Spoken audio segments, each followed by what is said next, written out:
결론을 말씀드리면 일부 면접 교섭권을 제한하는 것은 가능하지만 전면적인 금지는 불가능합니다.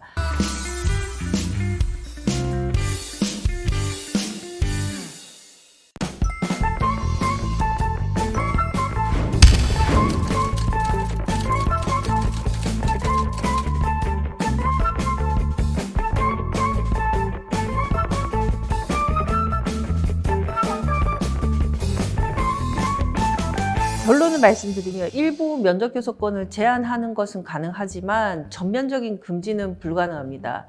면접 교섭권이라고 하는 것에 대해서 설명을 드리면 면접 교섭권은 아이가 이혼하더라도 양쪽 부모의 사랑을 받고 성장할 수 있는 권리이기도 하지만 또 이혼했다고 해서 또 양육자가 아니라고 해서 아이의 부모가 아닌 건 아니거든요. 그래서 아이를 키우지 않는 부모에게 그 양육권을 대신할 중요한 헌법상의 권리입니다. 그래서 이 권리를 전면적으로 배제한다는 것은 불가능합니다. 예를 들어서 제가 맡은 사건에서 아내가 우울증도 굉장히 심하고 거짓말도 많이 해서 이혼 소송을 했었고 심지어 시어머니가 하지도 않은 폭행을 했다고 증거를 위조해서 본인이 무고죄로 실형을 산 여자분인데 면접교섭권을 계속 청구를 했습니다. 근데 법원에서는 받아들이기는 받아들입니다. 다만 엄마의 가정 환경, 경제적인 상황 그런 것들이 매우 좋지 않고 그다음에 현재 사귀고 있는 남자친구와의 관계 등 그리고 아이에게 좋지 않다고 얘기를 했고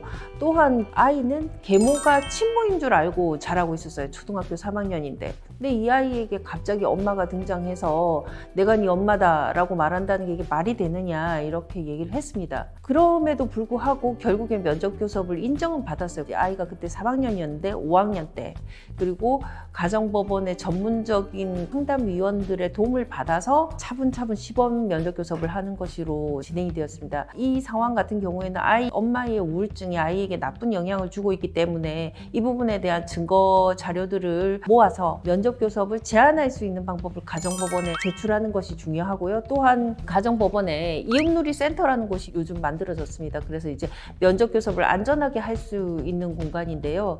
그쪽에서 면접교섭을 시행하면 예전과 같은 불미스러운 면접교섭은 이루어지지 않을 수 있을 겁니다. 아이가 엄마를 만나기 싫어한다는 증거들이겠죠. 이제 녹음이라든지 녹취라든지 이런 것들, 그다음 면접교섭 과정에서 있었던 일들과 관계되는 것들, 그리고 또 이전에 면접교섭 시간이나 장소 등에 대해서도 이제 남편한테 히스테리를 부리는 경우들이 있거든요.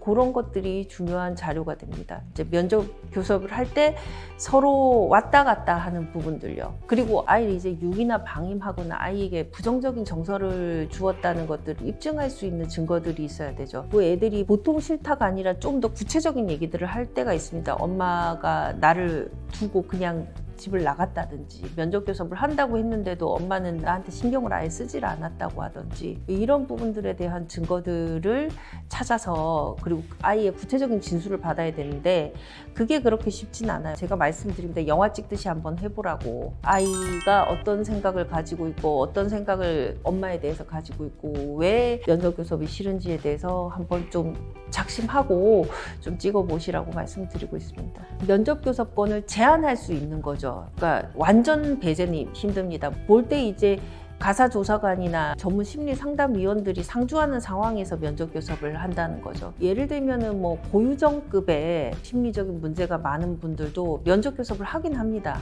고유정 남편 얘기를 한번 해보면 고유정 남편이 2년 동안 아이를 못 봤습니다. 양육권을 고유정이 가지고 있다는 이유 때문에 아이가 너무 보고 싶어서 막 울었잖아요. 그러니까 사실은 그런 아빠들이 굉장히 많아요. 이혼하고 나서 아이와 연락이 완전히 끊기고 배제되는 분들도 있는데 그분들의 권리는 굉장히 중요한 겁니다. 그리고 그걸 지키기 위해서 면접교섭권은 되도록이면 지켜지는 것이 아이와 부모들을 위해서 좋다고 생각합니다.